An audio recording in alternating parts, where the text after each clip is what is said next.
We're used to thinking very highly of democracy, and by extension of ancient Athens, the civilization that gave rise to it. The Parthenon has become almost a byword for democratic values, which is why so many leaders of democracies like to be photographed there. It's therefore very striking to discover that one of ancient Greece's greatest achievements, philosophy, was highly suspicious of its other achievement, democracy.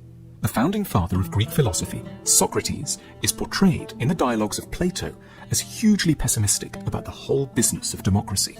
In Book 6 of the Republic, Plato describes Socrates falling into conversation with a character called Adimantus and trying to get him to see the flaws of democracy by comparing a society to a ship.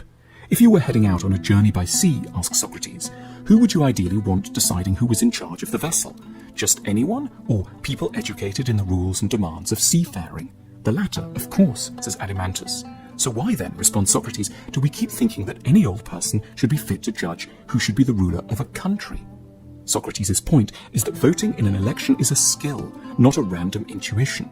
And like any skill, it needs to be taught systematically to people.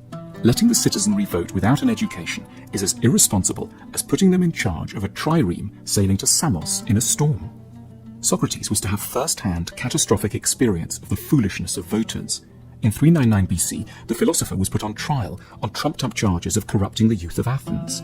A jury of 500 Athenians was invited to weigh up the case and decided by a narrow margin that the philosopher was guilty.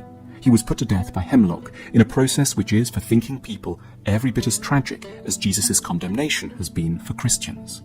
Crucially, Socrates was not elitist in the normal sense. He didn't believe that a narrow few should only ever vote. He did, however, insist that only those who had thought about issues rationally and deeply should be let near a vote. We have forgotten this distinction between an intellectual democracy and a democracy by birthright. We have given the vote to all without connecting it to wisdom. And Socrates knew exactly where that would lead, to a system the Greeks feared above all, demagoguery. Ancient Athens had painful experience of demagogues. For example, the louche figure of Alcibiades, a rich, charismatic, smooth-talking, wealthy man who eroded basic freedoms and helped to push Athens to its disastrous military adventures in Sicily. Socrates knew how easily people seeking election could exploit our desire for easy answers.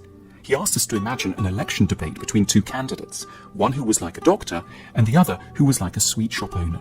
The sweet shop owner would say of his rival, "Look, this person here has worked many evils on you. He hurts you, gives you bitter potions, and tells you not to eat and drink whatever you like. He'll never serve you feasts of many and varied pleasant things like I will." Socrates asks us to consider the audience's response.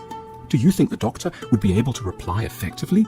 The true answer, "I cause you trouble and go against your desires in order to help you," would cause an uproar among the voters, don't you think? We have forgotten all about Socrates' salient warnings against democracy. We have preferred to think of democracy as an unambiguous good rather than as something that is only ever as effective as the education system that surrounds it. As a result, we have elected many sweet shop owners and very few doctors.